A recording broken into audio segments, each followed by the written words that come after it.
प्रियो, आज हम एक महत्वपूर्ण विषय पे अध्ययन करेंगे और ये महत्वपूर्ण इसलिए है क्योंकि ये परमेश्वर का वचन है।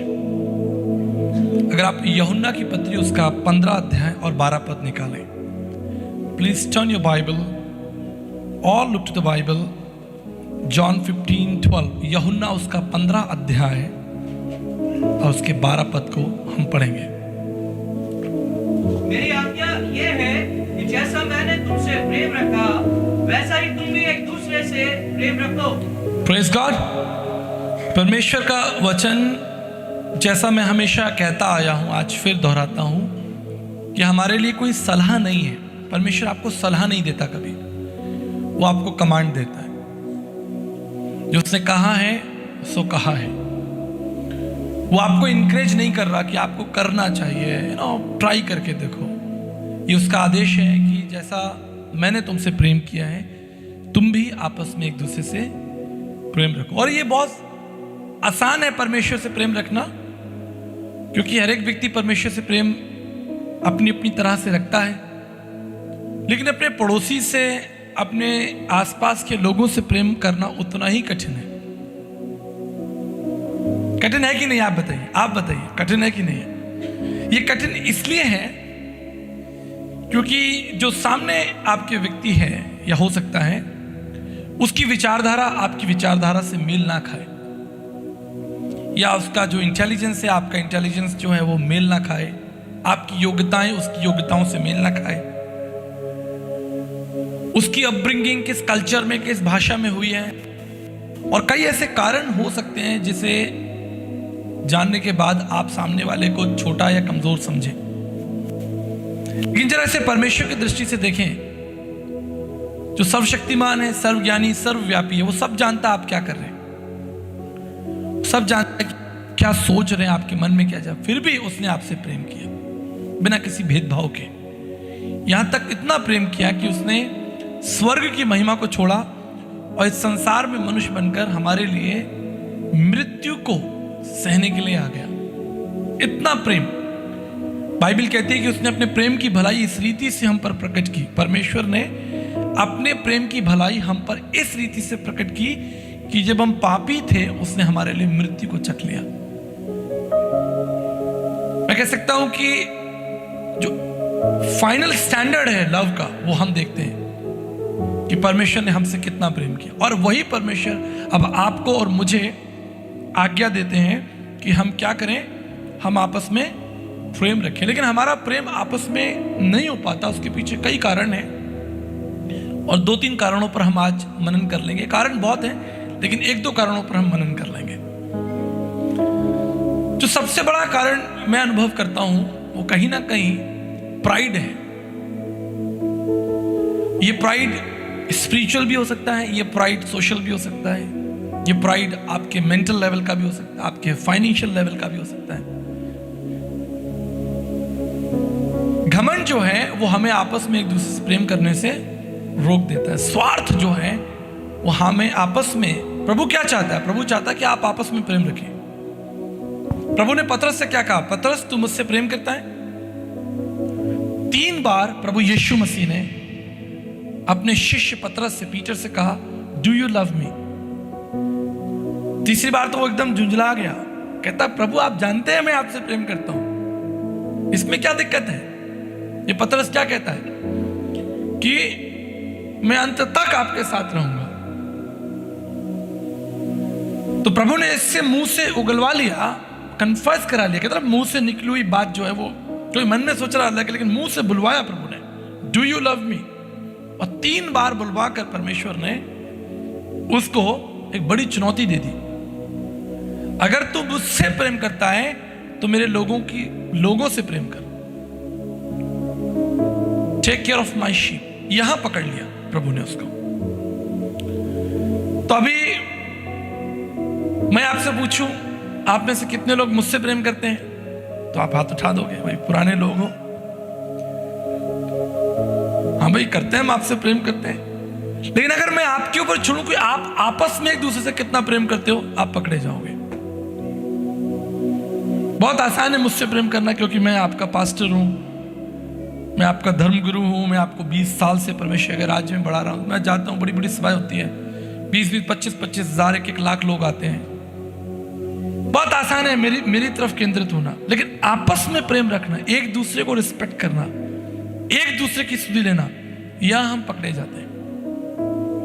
और परमेश्वर आपसे यही चाहता है कि आप आपस में एक दूसरे से प्रेम रखें और अपने घमंड को जो है वो बीच में, स्वार्थ को जो बीच में ना आने दें। और स्वार्थ और घमंड आपको पता कैसे आता है? भौतिकवाद से, मटेरियलिस्टिक चीजों से आप जो है वो अपने अंदर घमंड लेकर आते हैं, योग्यताओं से अपने अंदर घमंड लेकर आते हैं। संसार की चीजें आपको जो है वो घमंडी बनाती हैं, स्वर्गीय चीजें आपको कभी घमंडी नहीं बनाएंगी। जो योग्यताएं परमेश्वर आपको देगा, जो गुण स्वभाव यीशु आपको देगा, उसमें आपको घमंड। घमंड कैसे आएगा? मेरे पास ये वाली गाड़ी है, आप अपने दरवाजे पर महंगी गाड़ी खड़ी कर दीजिए, मैं आपको दावा देता हूं आप सवेरे उठ के ये देखेंगे कि पड़ोसी देख रहे हैं कि नहीं देख रहे। मैं प्रभु के मंच पे खड़ा हूं, गारंटी देता हूं अगर आपके घर के आगे BMW खड़ी है तो आपको एक खुशी तो है कि आपने BMW खरीद लिया, ऑडी खरीद ली है, लेकिन जो दूसरी महत्वपूर्ण प्रतिक्रिया होगी वो क्या होगी कि कौन देख रहा है कि नहीं देख रहा है। अभी तक पता नहीं पड़ोसियों को पता चल गया कि नहीं पता चल गया, उनको पता चल जाए। भौतिकवाद जो है वो आपके अंदर घमंड लेकर आता है, स्वार्थ बना देता है, आपको स्वार्थी बना देता है। दो बातें हमेशा याद रखें, दो बातें हमेशा याद रखें। पहली बात, व्यवस्था विवरण उसका 10 अध्याय और उसके 14 पद में लिखा है। बाइबल कहती है, सुनो मैं नहीं कह रहा हूं, बाइबल कहती है, व्यवस्था विवरण उसका 10 अध्याय 14 पद में लिखा है, सुन, स्वर्ग और सबसे ऊंचा स्वर्ग और जो कुछ उसमें है वो सब यहोवा परमेश्वर का है। Everything in space in heaven belongs to God. अब आप अपने आप को बहुत स्मार्ट समझते हैं, योग्य समझते हैं, आप सोचते हैं आप पैसे वाले हैं, आप इस पृथ्वी पर रहते हैं, बड़ा नाम है आपका, बड़ा काम है। कभी यूनिवर्स पर स्टडी कीजिएगा, ब्रह्मांड पर स्टडी कीजिएगा, आपको समझ में आएगा आप क्या हैं। कितने बड़े बड़े प्लैनेट्स, गैलेक्सीज, ओहो। जब मैं कभी कॉस्मोलॉजी पढ़ने बैठता हूं तो मेरा तो सर ही चकरा जाता है। हम बहुत छोटे से ग्रह पर रहते हैं, एक छोटी सी दुनिया में रहते हैं। पृथ्वी एक बहुत छोटा सा ग्रह है। इसलिए जो परमेश्वर का दास है वो आपको क्या सिखा रहा है? व्यवस्था विवरण में सुन, स्वर्ग और जो कुछ स्वर्ग में है, जो कुछ स्पेस में है, ठीक है। कैंक्री 55E का नाम सुना है? कैंक्री 50 मैंने कई बार प्रचार किया है। ये एक प्लैनेट है। आप में से कोई है किसी ने हीरे की अंगूठी पहन रखी हो? चलो देखा तो होगा, पंकज जी ने तो पहन रखी होगी, मुझे पता है।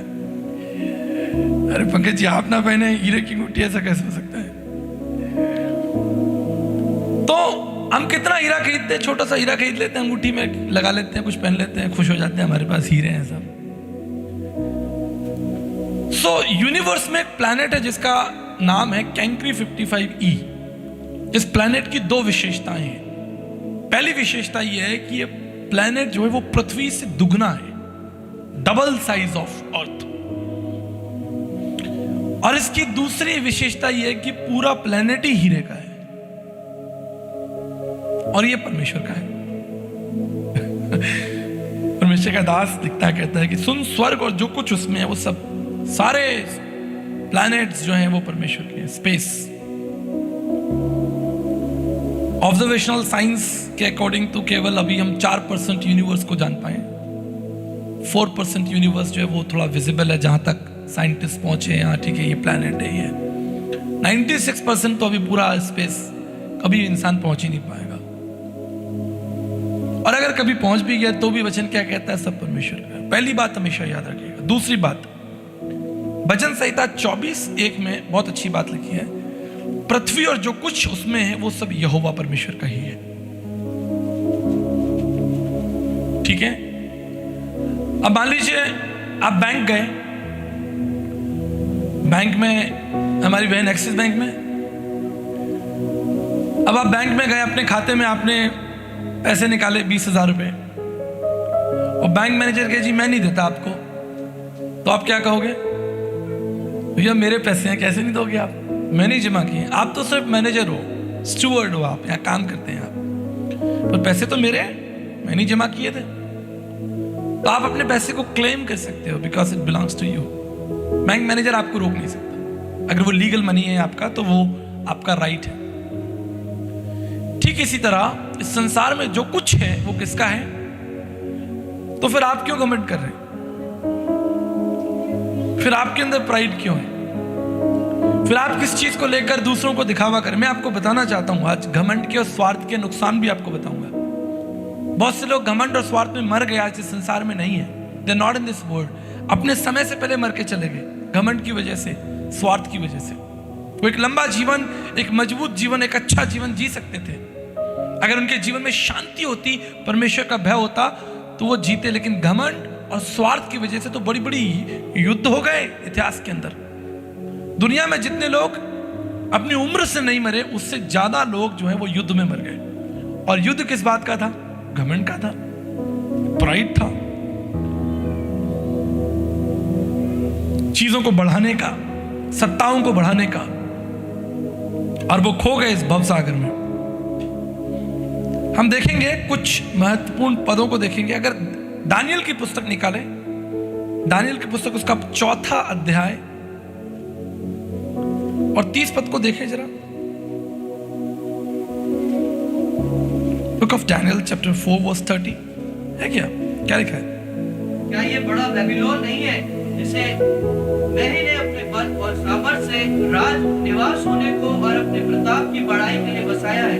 इतिहास में एक राजा हुआ, दानियल की पुस्तक में उसका नाम है राजा नबूकदनेस्सर। अगर आप बाइबल पढ़ते हैं तो आप जानेंगे और आपको आनंद भी आएगा। देखिए मैं फिर बता रहा हूं, जो लोग बाइबल पढ़ते हैं उनको आनंद आएगा।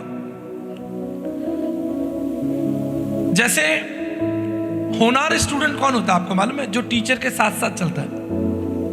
होनार आप कैसे बनते हैं?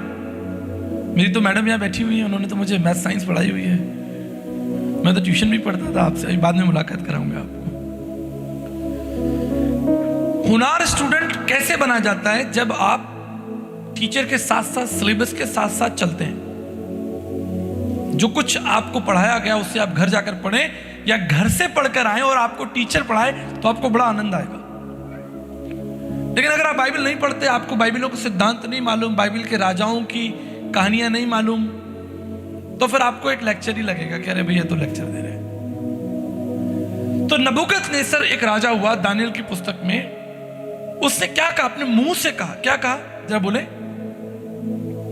क्या ये बड़ा बेबीलोन नहीं जिसे मैंने ही अपने बल और सामर्थ से राज निवास होने को और अपने... क्या ये बड़ा बेबीलोन? एक दिन वो छत पर टहल रहा था, राजा नबूकदनेस्सर जो था अपने महल की छत पर था, और उसने दूर तक अपने परिश्रम को देखा, अपने कामों को देखा और बड़ा घमंड से भर गया।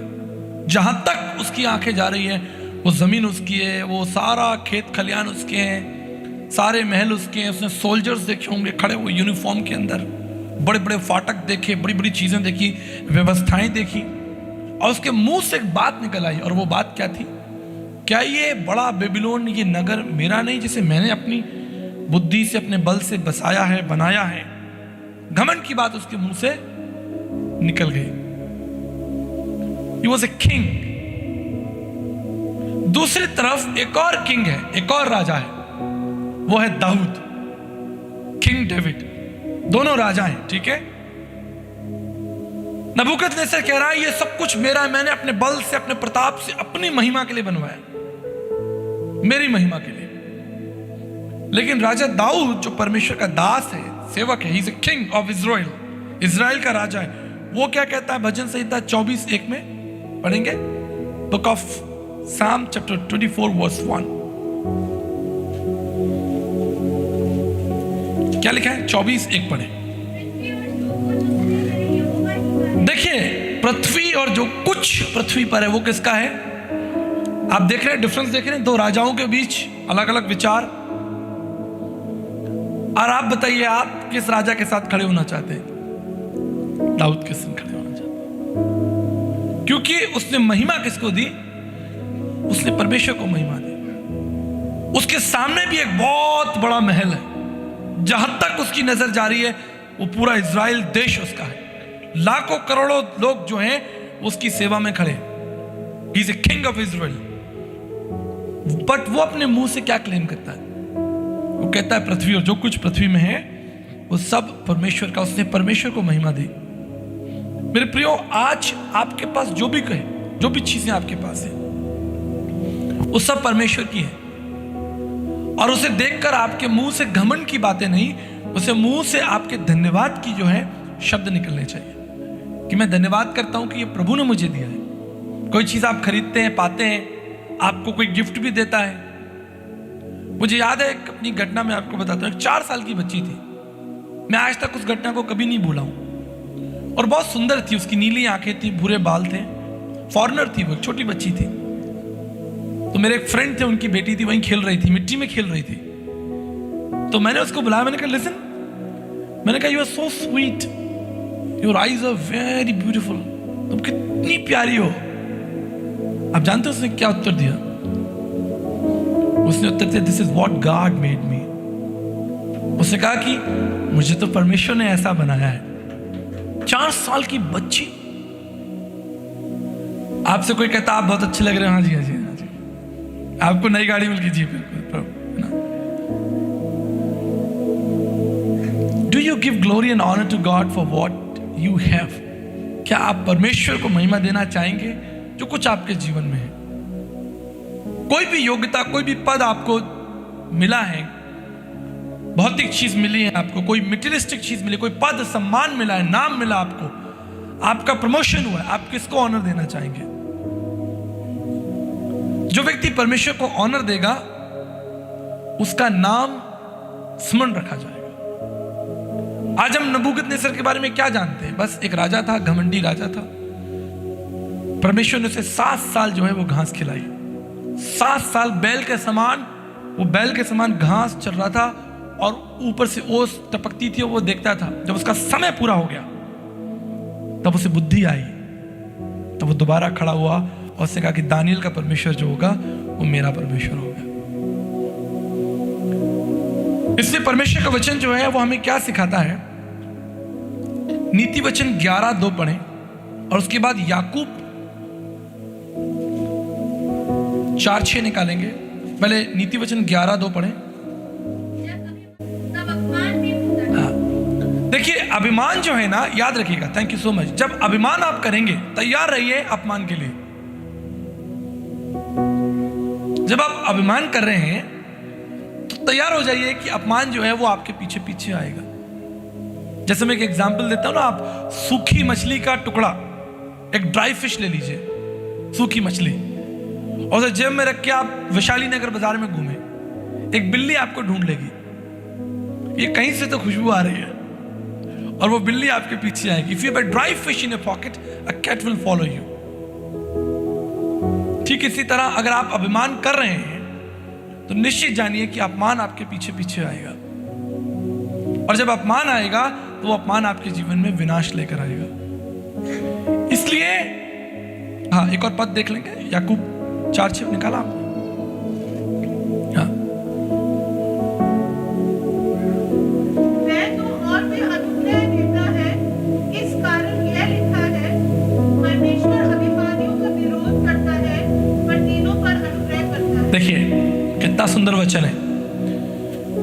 देखिए, आप परमेश्वर से लड़कर जीत तो सकते नहीं, जीत सकते हैं। इतिहास में बड़े बड़े लोग हुए जिन्होंने परमेश्वर का विरोध किया, लेकिन कोई नहीं जीत सका।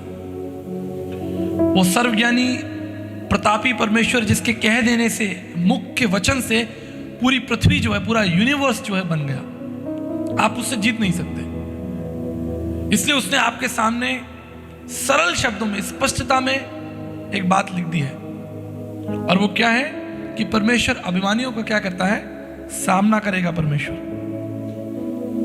इससे किसी भी प्रकार के अभिमान को अपने जीवन में ना आने दें। अपनी सुंदरता को लेकर, अपनी योग्यताओं को लेकर, अपनी प्रतिभाओं को लेकर, कोई भी योग्यता प्रभु ने आपको दी है उसके आगे नतमस्तक रहें।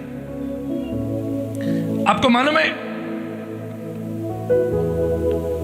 साउल के विषय में, साउल और दाऊद के युद्ध के बारे में एक बड़ी घटना मैं आपको बताता हूं। कई बार क्या होता है, अगर आप सीधे मार्ग पर चल रहे हैं, मेरी बात ध्यान से समझ लीजिए, अगर आप सीधे मार्ग पर चल रहे हैं और आप कोई गलती नहीं कर रहे हैं, शैतान किसी को भेजकर आपसे गलती करवा देगा। वो कोई ना कोई इंस्पिरेशन ले जाए, आपके मन की बात नहीं भी होगी तो भी वो कहीं से कोई एक इंफॉर्मेशन ले आएगा और वो आपके कान में डाल देगा। जब दाऊद ने गोलियत को मार दिया, ध्यान से सुनिए, बहुत सीक्रेट आपको बता रहा हूं, सीक्रेट। जब दाऊद ने गोलियत को मारा तो जब दाऊद को लोग लेकर आ रहे थे, जय जयकार करते हुए आ रहे थे, उन्होंने गीत गाया था। वो लोग गीत गा रहे थे। क्या गीत है, किसी को याद है? शाऊल ने कितने को मारा? हजारों को, लेकिन दाऊद ने लाखों को मारा। ये गीत गाया जा रहा था। शाऊल राजा था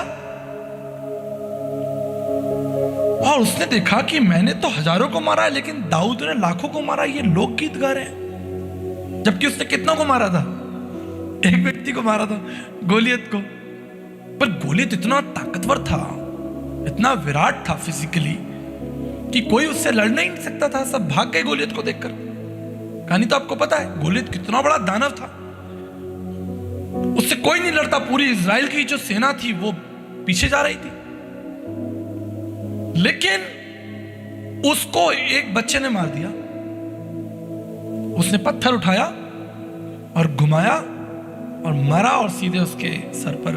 बच्चों को कहानी बता रहा हूं, बड़ों को तो पता है। और यहां पर पत्थर लगा और वो गिर गया। और दाऊद ने तलवार निकाली गोलियत की और उसका सर अलग कर दिया। तो लोग, इजराइल के लोग खुश हो गए, लोग गीत गाने लगे। क्या गीत गा रहे हैं? कि शाऊल ने तो 1000 मारा, दाऊद ने तो लाखों मार दिए।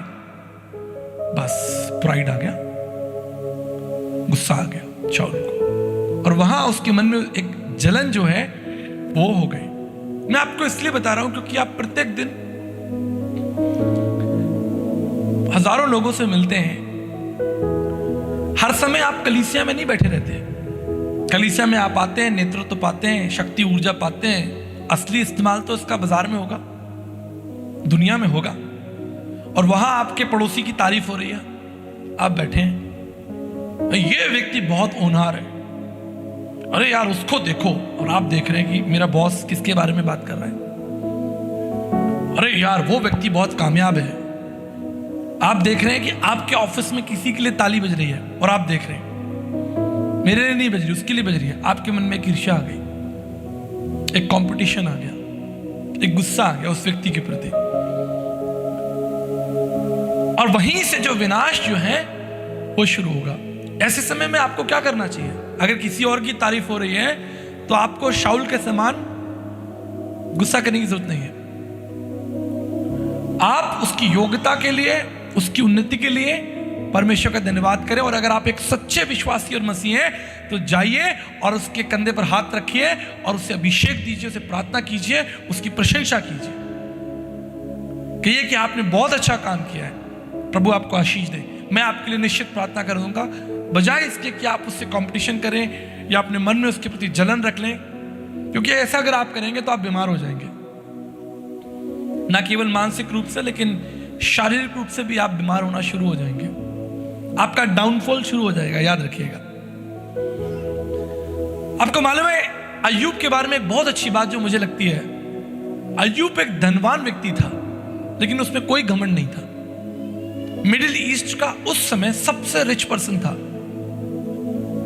आज कोई व्यक्ति धनवान हो, बलवान हो, ज्ञानवान हो और वो नम्र और दीन हो, ये कॉम्बिनेशन दिखता नहीं है। आप चले जाइए, तमाम नेताओं के पास चले जाइए, अभिनेताओं के पास चले जाइए, ऐसे लोगों के पास चले जाइए जो योग्यताओं से भरे हो, जिनकी फोटोएं छप रही हैं अखबारों में, जिनकी जय जयकार हो रही है, प्रशंसा हो रही है, जिनका मान सम्मान बढ़ रहा है। जितना उनका मान सम्मान बढ़ रहा है, जितनी उनको ऊंचा उठाया जा रहा है, उतना उनके अंदर एक एंगर जो है, समझ रहे हैं आप, डिफरेंट काइंड ऑफ एंगर। अभी इन दिनों एक बड़ा ट्रेंड चल गया, मैं कलीसिया को समझाना चाहता हूं। अभी इस समय एक अजीब सी स्पिरिट देश में काम कर रही है, भारत देश में विशेष रूप से। आपने देखा है डॉली चाय वाला? देखा नहीं देखा? बड़ा पाव गर्ल देखी आपने? तो ये 2-4 लोग फेमस हो गए। कोई बड़ा पाव बना रहा है भाग भाग कर, कोई चाय बना रहा है ऐसे उछाल उछाल कर, काइंड ऑफ। अब इसे देख के बहुत से लोग जो हैं वो इंस्पायर हो रहे हैं। तो वो एक बार में कोई 30 समोसे बना रहा है, कोई उछाल उछाल के बना रहा है, कोई डोसा बना रहा है, कोई लेट लेट के कुछ कर रहा है, कोई धूप में खड़ा है, कोई गन्ने का जूस उछाल रहा है और वापस उसको वो आ नहीं रहा, वापस नीचे गिर रहा है। वो कामयाब नहीं है वो, लेकिन उसे देखकर उसके मन में एक जलन है, उसके मन में देखकर एक कंपटीशन आ गया कि अगर वो ऐसा कर सकता है तो मैं भी ऐसा कुछ करके देश में, दुनिया में अपना नाम। आप जरूर कीजिए अगर वो आपकी योग्यता है और अगर वो आपका एक मार्ग है जिसको आप अपना चाहते हैं, करिए। लेकिन किसी को देखकर जलन अपने मन में पैदा कर लेना कि ये कर रहा अच्छा तो मैं भी ऐसा शुरू कर दूं। बहुत से ऐसे शॉप शुरू हो गए, दुकानें शुरू हो गई ये देखकर कि ये कर सकता है तो मैं भी कर सकता हूं। फिर वो दुकानें बंद हो गई क्योंकि वो दुकानों वालों में उनका कोई दर्शन नहीं था, उनके पास कोई विजन नहीं था। बहुत से बिजनेस शुरू हुए, बंद हो गए क्योंकि वो बिजनेस प्रतिस्पर्धा में, कंपटीशन में शुरू किए गए। उसके पीछे कोई लक्ष्य, कोई दर्शन नहीं था। ये मसीह लोगों को नहीं करना चाहिए। मसीह लोगों को इन सब चीजों से पीछे रहना चाहिए। आप जरूर काम कीजिए, नौकरी कीजिए, कोई योग्यता प्रभु ने आपको दी है कीजिए, उसे बढ़ाइए, शांति से बढ़ाइए, बजाय इसके कि आपको मालूम है, मैं एक व्यक्ति से बात कर रहा था जो ट्रैफिक में सीनियर ऑफिसर हैं। तो उन लोगों की ट्रेनिंग्स होती है, जो ट्रैफिक ऑफिसर्स होते हैं, पुलिस ऑफिसर्स होते हैं, उनकी एक ट्रेनिंग होती है। उस ट्रेनिंग में मुझे उन्होंने बताया कि हमारे 50% जो एक्सीडेंट होते हैं उसके पीछे कारण जो होती है वो रेस होती है, दौड़। जो हाईवे पर या जगहों पर जो एक व्यक्ति तेजी से गाड़ी चला रहा है तो दूसरा उससे आगे निकलना चाहता है, हाईवे पे दौड़ होती है और फिर एक्सीडेंट हो जाता है। कंपटीशन जो है वो आपको विनाश की तरफ ले जा सकता है अगर आप उसका एक सही हिस्सा नहीं है। और ये तब आता है जब आप जलन रखते हैं, जब आप ईर्ष्या रखते हैं, आप क्रोध रखते हैं, आप आगे निकल जाना चाहते हैं, आप किसी को दिखाने के लिए कोई काम करें। मत कीजिए, मत कीजिए। अगर कोई व्यक्ति रस्सी पे चल रहा है और वो आपका दर्शन नहीं है तो आप उसे दिखाने के लिए रस्सी पे मत चलिए, आपकी कमर टूट जाएगी। बल्कि प्रार्थना कीजिए, परमेश्वर से मांगिए कि परमेश्वर आपने मुझे कौन सी योग्यताएं दी हैं, ठीक है? तो मैं आपको जल्दी से कुछ महत्वपूर्ण बातें बताकर आगे ले जाना चाहता हूं। जब आपके अंदर प्राइड आएगा, स्वार्थ आएगा आपके अंदर, तो आपके अंदर क्या क्या चेंजेस होंगे सुन लीजिए। What changes you may have.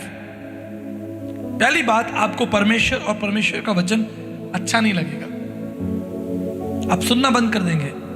आपके कान जो हैं वो थोड़े बंद से हो जाएंगे। देखा है ना, कभी कभी हम जहाज में जाते हैं तो कान बंद हो जाते हैं, ऊंचाई पे जाते हैं, पहाड़ों में जाते हैं, कान बंद हो जाते हैं। वो जब जमीन पर आते हैं तभी खुलते हैं। बहुत से लोगों को प्रॉब्लम होती है, जहाज में बैठते हैं तो उनके कान बंद हो जाते हैं, ठीक है? जब वो नीचे उतरते हैं तभी उनके कान खुलते हैं। तो जब आप घमंड की उस ऊंचाई पर उड़ रहे होंगे, आपको परमेश्वर का वचन, संगति, प्रार्थनाएं या परमेश्वर का वचन जो सुनने में वो शायद आपको इतना अच्छा ना लगे। घमंड आपको आपके प्रिय लोगों से भी दूर कर सकता है, जिनके साथ अभी आप खा रहे हैं, पी रहे हैं, आनंद मना रहे हैं, जो आपके परिवार का, आपके जीवन का हिस्सा है, आपके आसपास जिनसे आप प्रेम करते हैं, जो आपसे प्रेम करते हैं। बहुत से रिश्ते घमंड में टूट गए। प्राइड कई परिवारों में आते हैं ना, भाइयों के अंदर और समाज के अंदर बहुत सी ऐसी बातें हो जाती हैं जिसमें रिश्ते टूट जाते हैं। उसके पीछे अगर आप ढूंढिए, परखिए तो क्या मिलेगा आपको? गांव में लड़ाइयां हो जाती हैं घमंड के पीछे, शहरों में लड़ाइयां हो जाती हैं, प्रिय रिश्ते जो है वो आपके टूट जाते हैं। आपका स्वास्थ्य भी, जो आपका, जब आप घमंड में वॉक करते हैं, when you walk in pride, आपका स्वास्थ्य भी फिर धीरे धीरे ढलने लगता है। आपको शुगर 100% शुगर और आपका बीपी जो है वो हाई रहेगा, क्योंकि आप एक कंपटीशन जोन में, हमेशा टेंस जोन में आप चल रहे हैं, एक टेंशन है हमेशा आपके पीछे। तो याद रखिएगा मेरी बात, आपका घमंड, आपका स्वार्थ आपको कार्यस्थल पर भी नीचे कर देगा। आपके अंदर घमंड। आप मुझे एक बात बताइए, मैं सिंपल सी एक बात पूछना चाहता हूं, बिल्कुल साधारण सी बात। कोई व्यक्ति आपके लिए काम कर रहा है या आपका कोवर्कर है और वो घमंडी है, आप उसे बर्दाश्त कर पाएंगे? वो आपको अपना गुस्सा दिखाए, अपना घमंड दिखाए, आप बर्दाश्त कर लेंगे?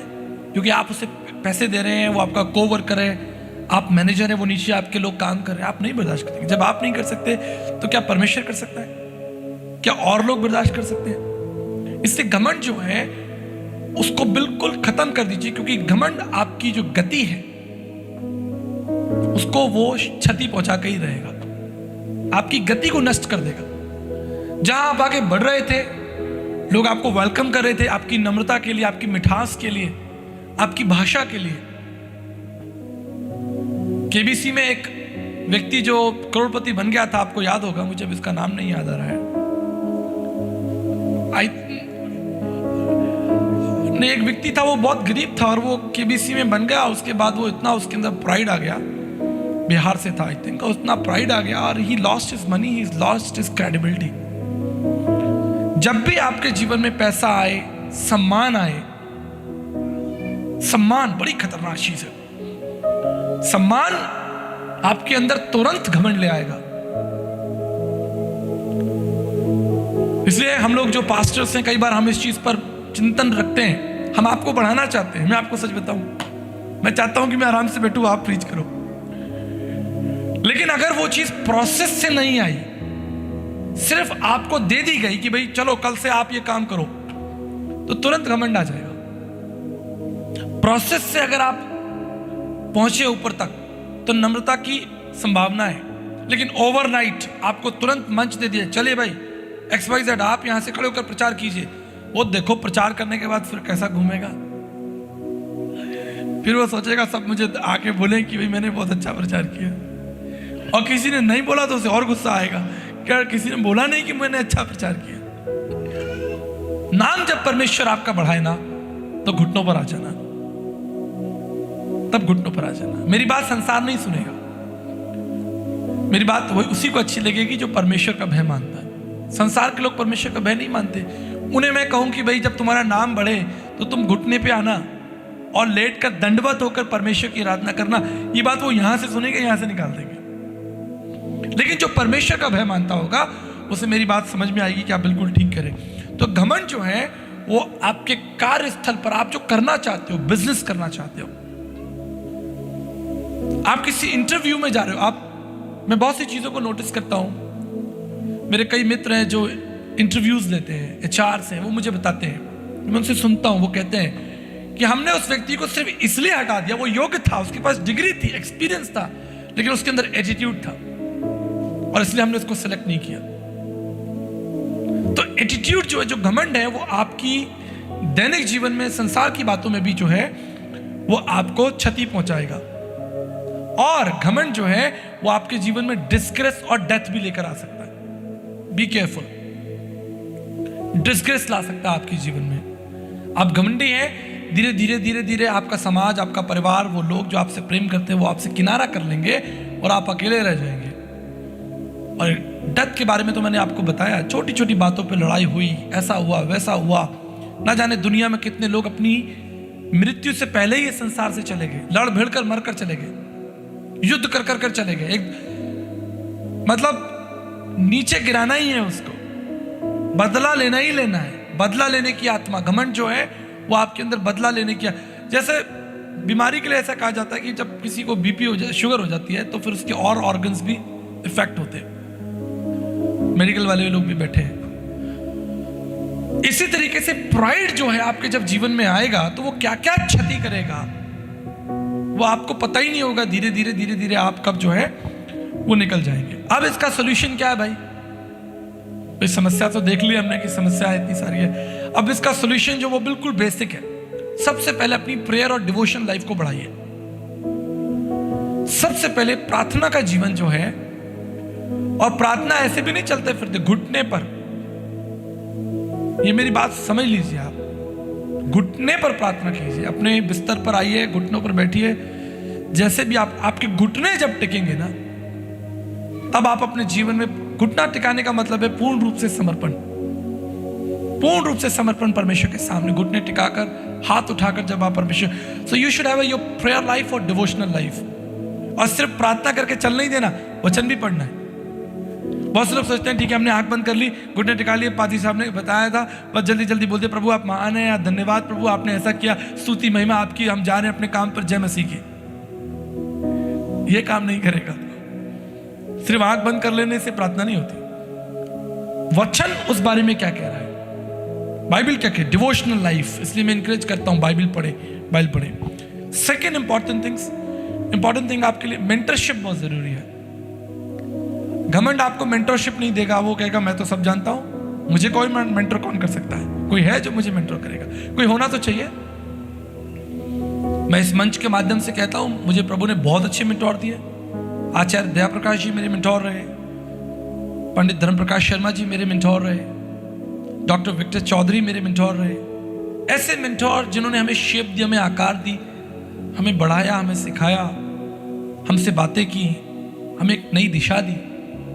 आपके जीवन में एक मेंटोर होना बहुत जरूरी है, जिससे आप अपनी बातें कह सकें, अपनी बातों को आप सोचे कि मैं तो चुपचाप रहूंगा, अंदर ही अंदर सब करता रहूंगा, किसी को पता नहीं चलेगा, आप फंस जाएंगे। एक दिन आप बड़े किसी मार्ग में जाकर उलझ जाएंगे, फिर निकल नहीं पाएंगे, क्योंकि आपने किसी से सलाह नहीं ली। बाइबल कहती है बुद्धिमानों की संगति में बैठ तो तू भी बुद्धिमान हो जाएगा।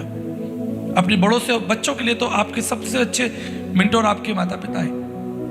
ये संदेश केवल बड़े लोगों के लिए नहीं है, छोटे बच्चों के लिए। सबसे जीवन में कोई भी बात हो, सबसे पहले अपने माता पिता को बता दे।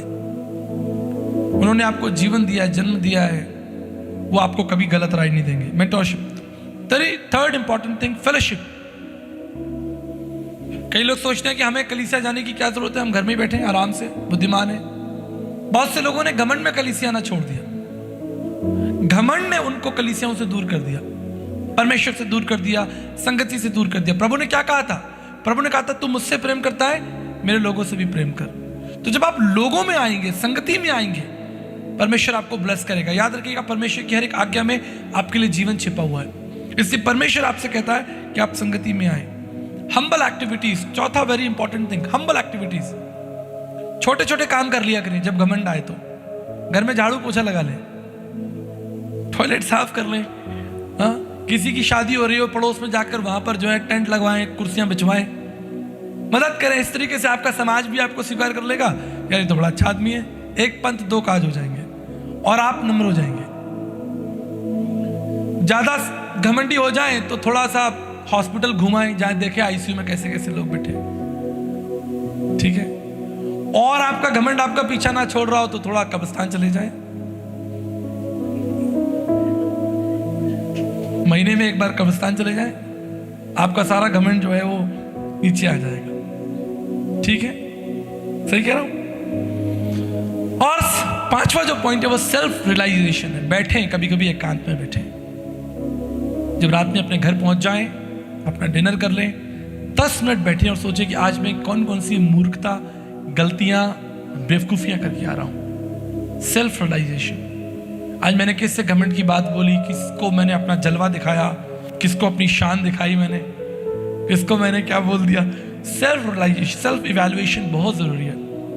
आप जानते क्यों? क्योंकि आपके अंदर एक आत्मा है, आपके अंदर एक आत्मा है, पवित्र आत्मा। God has given you the Holi spirit. ये आत्मा जानवरों के अंदर नहीं है। उनको सेल्फ रियलाइजेशन नहीं होगा आज मैं क्या करके आया हूं, लेकिन ये केवल आप कर सकते हैं, क्योंकि आपके अंदर परमेश्वर ने अपना आत्मा डाला है। आप दुनिया से झूठ बोल सकते हैं, लेकिन अपनी आत्मा से झूठ नहीं बोल सकते जो आपके अंदर बैठा है। उस आत्मा को अपना नेतृत्व करने दो, उस आत्मा से बात करें, अपने आप से बात करें। आप जानते हैं जब आप अपने आप से बात कर रहे हैं इसका क्या मतलब है? Self evaluation, self realisation. इसका क्या मतलब है? आप अपने आत्मा से, आपका मन जो है वो आत्मा से बात कर रहे हैं। आप समझ रहे हैं? प्राण, शरीर और आत्मा, 3 चीजें ना हमारे शरीर में। क्या क्या चीज है? प्राण, शरीर और आत्मा। जो प्राण है वो क्या है? वो मन है। ये भी सीख लीजिए, बहुत इंपॉर्टेंट है। प्राण का मतलब कोई ऐसी चीज नहीं जो अलग से कोई सॉफ्टवेयर लगाया गया, वो आपका मन है। और आत्मा और मन में हमेशा युद्ध रहता है, बाइबल कहती है। आत्मा जो है वो आपको स्वर्गीय सिद्धांत बताएगा, स्वर्गीय तरीका बताएगा काम करने का, और मन जो है वो आपको समाज में क्या चल रहा है, दिन दुनिया में क्या आप सीख रहे हो, वो आपको आपका मन बताएगा। उसने ऐसा किया तो मैं भी ऐसा कर लेता हूं। मन जो है आपको संसार की तरफ, संसार के सिस्टम में ले जाएगा, और आत्मा आपको स्वर्गीय सिद्धांतों में ले जाएगा। इसलिए सेल्फ रियलाइजेशन करें। और बेनिफिट क्या होगा, बेनिफिट भी सुन लीजिए, फिर प्रार्थना करता हूं। सभी लोग बेनिफिट सुनना चाहते हैं ना, कि अगर हम घमंड को कम करें तो हमारा बेनिफिट क्या है। सुनिए बेनिफिट, परमेश्वर स्वर्ग से अपना फेवर आपको देगा। You will get the godly favour, परमेश्वर का फेवर आपके साथ होगा। ये मैं आपको सच बता रहा हूं। राजा दाऊद अचानक से राजा नहीं बन गया, रातों रात एकदम कोई भूकंप हुआ और वो राजा बन गया। आपको पता है, वो राजा बनने से पहले छोटा बच्चा था और वो भेड़ बकरियां चराता था, और वो भेड़ बकरियों में रुचि रखता था। उसकी जो भेड़ें थी उसमें वो रुचि रखता था, उनकी चिंता करता था। He was a humble boy, नम्र था वो। परमेश्वर ने उस नम्र बालक को चुन लिया कि मैं इस नम्र बालक को भविष्य में इजराइल का राजा बनाऊंगा। तो आपको जो पद मिलेगा, जो आपको ताकत मिलेगी, वो परमेश्वर से मिलेगी। जब परमेश्वर का फेवर आपका होगा तो दुनिया भी आपके रास्ते में नहीं आ सकती। बड़े बड़े लोग आपके विरोध में भी खड़े होंगे, कोई दिक्कत नहीं, क्योंकि परमेश्वर आपके साथ है। गॉडली फेवर, परमेश्वर ने जब हाँ कर दी तो कोई मनुष्य मना कर सकता है। जब परमेश्वर चाहता है कि मैं इस व्यक्ति को यह काम दूं और इसके बिजनेस में, इसके परिवार में, और इसके पास ये वाली गाड़ी हो, इसके पास ये वाला घर हो, अगर परमेश्वर ने चाह लिया तो वो उसे कोई रोक नहीं सकता। डायरेक्ट परमेश्वर का जो है आपको फेवर मिलेगा।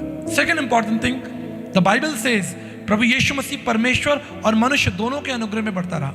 मनुष्यों का फेवर भी आपको मिलेगा। जब परमेश्वर आपके साथ होगा तो परमेश्वर सही मनुष्यों को भी आपके लिए खड़ा कर देगा। आपको पता नहीं, आपकी जिंदगी में कोई भाई आएगा, कोई बहन आएगी, कोई पड़ोसी आएगा, कोई रिश्तेदार आएगा, गॉडली फेवर आपको मिल जाएगा, आपके रास्ते खुल जाएंगे। अब मैं उदाहरण के लिए गिफ्टी, ये हमारा सारा मीडिया देखता है। अगर आप 1.5 साल पहले बात करें तो गिफ्टी ने शायद कितना घूमा हुआ था, थोड़ा सा इंडिया घूमा हुआ था, बस पंजाब, हरियाणा, दिल्ली। लेकिन जब परमेश्वर का अनुग्रह इस पर हुआ, आज ये पूरे इंडिया में हमारे साथ घूम रहा है, नए नए लोगों से मिल रहा है, नई कलीसियाओं से, नए पास्टर्स, नए कामों को परमेश्वर नयापन आपके जीवन में लेकर आएगा। परमेश्वर आपकी जिंदगी में किसी को ऐड करेगा और उसके द्वारा परमेश्वर आपकी जिंदगी में एक नयापन लेकर आएगा। परमेश्वर किसी को भी आपके लिए खड़ा कर सकता है। उसने तो एलिया के लिए कौओं को भेज दिया कि जाओ रोटी खिलाओ, कौए आए रोटी खिलाने के लिए एलिया को। परमेश्वर आपसे यह कहना चाहता है कि अगर आप परमेश्वर के मार्गों पर चल रहे हैं और आपके जीवन में परमेश्वर की वो शून्यता है, तो परमेश्वर आपके लिए लोगों को भी खड़ा कर देगा आपके फेवर के लिए, और आपको सेकुलर लोगों का भी फेवर मिल जाएगा। याद रखिए, गॉडली लोग तो हैं, आपको सेकुलर लोगों का भी फेवर मिल जाएगा। कोई पुलिस अधिकारी, अच्छा वकील आपको मिल जाएगा, अच्छा डॉक्टर आपको मिल जाएगा, जो शायद परमेश्वर को नहीं जानता हो, लेकिन जब परमेश्वर से खड़ा कर देगा कि ये मेरा जन है, उसके मन में आपके प्रति प्रेम और धीरज डाल देगा, तो वो डॉक्टर, वकील, इंजीनियर, साइंटिस्ट कोई भी हो सकता है आपकी जिंदगी में, आपको अच्छा पड़ोसी दे सकता है परमेश्वर। सेकुलर लोग भी आपके लिए खड़े हो जाएंगे अगर आप नम्र होंगे, आपके अंदर स्वार्थ नहीं होगा, और आपके व्यवहार को देखकर सेकुलर लोग, परमेश्वर के लोग नहीं, सेकुलर लोग भी आपकी प्रशंसा करेंगे कि नहीं, ये व्यक्ति अच्छा, ये व्यक्ति अलग है। और बहुत से लोगों ने अपने जीवन के द्वारा ही गवाही दी है बड़े बड़े मंचों पर, क्योंकि उनका जीवन नम्र था, स्वभाव नम्र था, और उनको उठाया गया, संसार ने उनको वेलकम किया। और आप जानते हैं, जब आप नम्र होंगे, आपके जीवन में घमंड नहीं होगा, आपकी उन्नति जो है वो निश्चित है। ये मेरा आपको प्रभु के मंच से प्रॉमिस है, प्रभु में होकर प्रॉमिस आपको कर रहा हूं, आपकी उन्नति निश्चित है। अगर आप नम्र और दीन हैं, रियल वाला, ऐसा भी नहीं कि दिखाने के लिए 2 मिनट के लिए बन जाए, ऐसा भी हो सकता है ना, नहीं हो सकता। 5 मिनट के लिए हम अपनी बुद्धि से नम्र हो जाएं, 5 मिनट के लिए हम जो है किसी को दिखाने के लिए थोड़ा ऐसा हलो हो जाए, ऐसे झुक जाए, ऐसे है ना, भैया अच्छा मैसेज दिया था, आज तो झुकना ही झुकना है।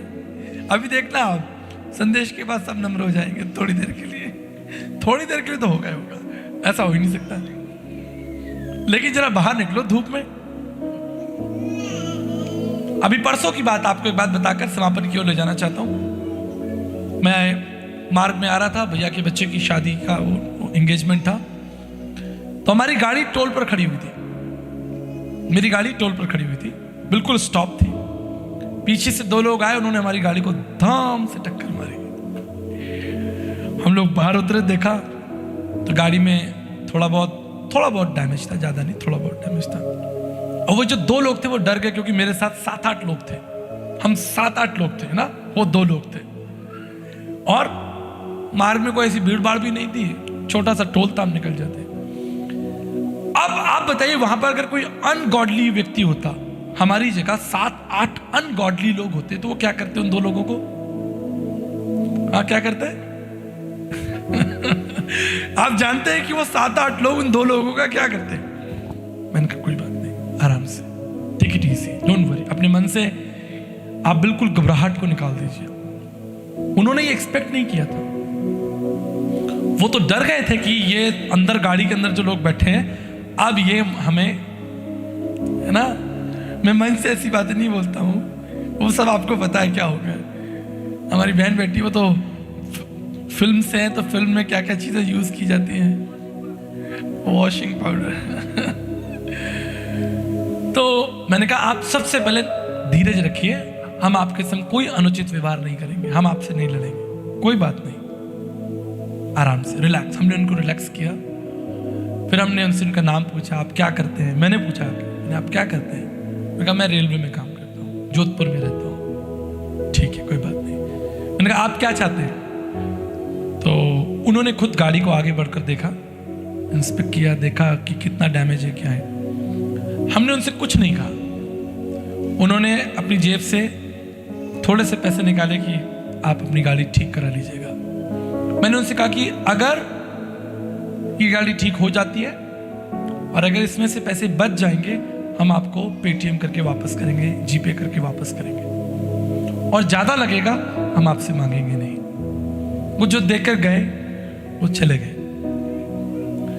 आप याद रखिए, आपकी मसीहत, आपकी विश्वास योग्यता और जिस सिद्धांतों को आप सीख रहे हैं, इन सिद्धांतों का सही इस्तेमाल बाजार में है, दुनिया में है। जब आप दुनिया से भिड़ेंगे, लोगों से भिड़ेंगे, उस समय आपकी दीनता, आपका स्वभाव, आपका प्रेम और ये सारी बातें जो हम अध्ययन कर रहे हैं, हम उसे जानेंगे। फिर प्रिय, अंतिम बात बताकर मैं समाप्त करना चाहता हूं। बाइबल कहती है कि परमेश्वर अभिमानियों का सामना करेगा, घमंडियों का सामना करेगा। परमेश्वर का वचन कहता है कि घमंड जो है वो विनाश को ले आता है, गुस्सा जो है वो विनाश को ले आता है। घमंड आपके अंदर गुस्सा भी लाएगा, घमंड आपके अंदर स्वार्थ भी लाएगा, लालच भी लाएगा। आपके मुंह से घमंड की बातें निकलेंगी। नबूकदनेस्सर के समान आप कहेंगे ये सब मेरा है, I am the best, I am hero, कोई मेरे मुकाबले नहीं है।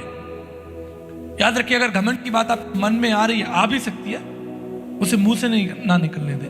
हो सकता है कि मन से आते समय आप उसे ना रोक पाए, क्योंकि मन तो सबसे तेज चलता है, लेकिन मुंह को, जीभ को आप रोक सकते हैं। अगर आपने उसे मुंह से रोक लिया, आप विजयी हो जाएंगे।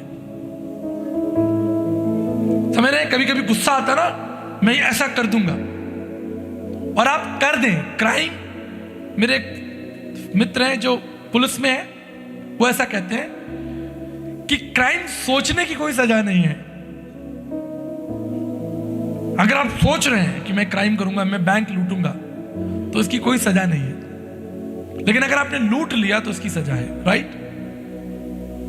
तो अगर मन में आ भी गया, हालांकि बाइबल ऐसा कहती है किसी ने मन में सोच भी लिया तो उसने कर ही लिया, लेकिन आप ऐसे भौतिक जगत में रहते हैं जहां किसी भी वक्त शैतान आपको प्रेरित कर सकता है, घमंड, स्वार्थ, अपना कुछ वैभव दिखाने का, तो कम से कम उसे मुंह से निकलने से रोक लीजिए।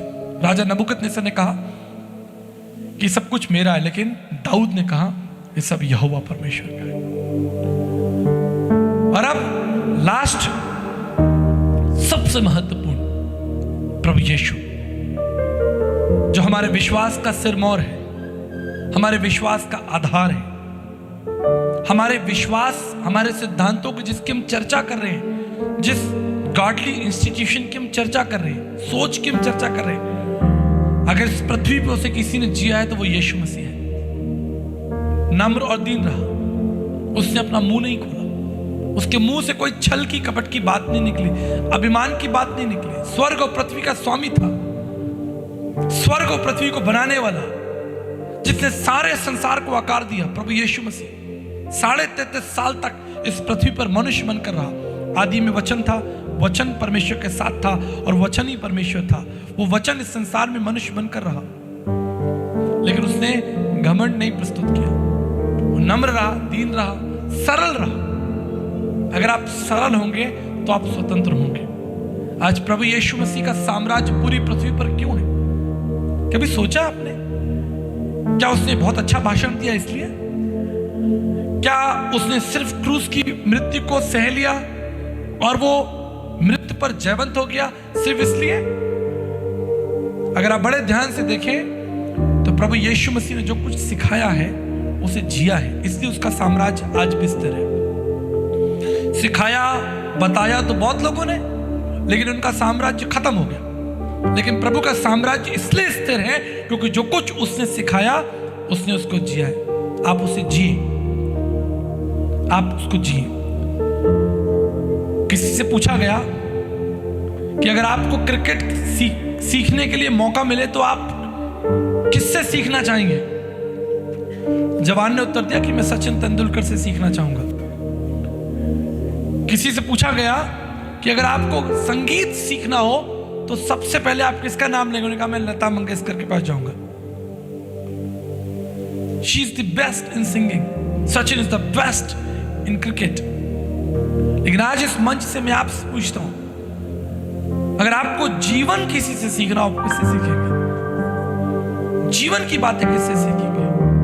अनंत जीवन का स्वामी आपका मार्गदर्शक कौन होगा जो आपको उस मार्ग में ले चलेगा? यीशु ने कहा मैं अच्छा चरवाहा हूं, I am a good shepherd, I will take care of you. उस यीशु मसीह के, देखिए किसी मनुष्य को देखकर भी आप नहीं चल पाएंगे, मुझे देखकर भी नहीं चल पाएंगे। अगर आपको किसी को देखकर चलना है तो वो प्रभु यीशु मसीह को देखकर चलना है। उसके मुंह से कोई छल की बात नहीं निकली, उसके मुंह से कोई घमंड की बात नहीं निकली, उसके मुंह से कोई स्वार्थ की बात नहीं निकली। उससे तो अपना सब कुछ संसार को दे दिया। मेरे प्रियो, यही मेरी प्रार्थना है, प्रभु आपको बुद्धि समझ दे। अगर परमेश्वर आपको भौतिक बातों में बढ़ा रहा है, बड़ा घर दे रहा है। मैं जब जयपुर शहर में आया था, मैं किराए के घर में था, राइट, बापू नगर में किराए के घर पर रहा, टिन की शेड थी। आज जयपुर शहर में प्रभु ने मुझे 4 घर दे दिए। मैं 4 में रहता नहीं हूँ, रहता 1 हूँ, लेकिन घर में परमेश्वर ने 4 घर दिए। जब मैं शहर में आया था, प्रभु ने मुझे, मेरे पास एक स्कूटर था, आज कम से कम नीचे 6 गाड़ियां खड़ी हुई हैं। और आप लोगों की गाड़ियां भी तो मेरी गाड़ियां हैं। हेलो कम ऑन, आप लोगों के घर भी तो मेरे ही हैं, करेक्ट? तो मैं 4-6 नहीं, मैं तो कहूंगा जितनी गाड़ियां नीचे खड़ी हैं वो सब मेरी हैं, जितने घर आप लोगों के पास है मेरे। इन सारी योग्यताओं को पाकर, इन सब चीजों को पाकर मुझे क्या करना चाहिए? क्या मुझे घमंडी हो जाना चाहिए? मुझे इन चीजों को देखकर अपने घुटनों पर आकर परमेश्वर का धन्यवाद करना चाहिए कि प्रभु आपने मेरे जीवन के लिए इतनी सारी आशीषें दी और सारी महिमा, सारा आदर में आप। परमेश्वर जब आपको भौतिक रूप से बढ़ाए, आपके तंबुओं को छोड़ा करे, आपके घरों को छोड़ा करे, आपके नाम को बढ़ाए, आपको महिमा दे, बड़े मंचों पर ले जाए, याद रखिएगा, नम्र और दीन रहिएगा तो आप स्थिर रहेंगे। जो नम्र रहेगा वो स्थायी रहेगा, जो नम्र रहेगा वो सफल होगा।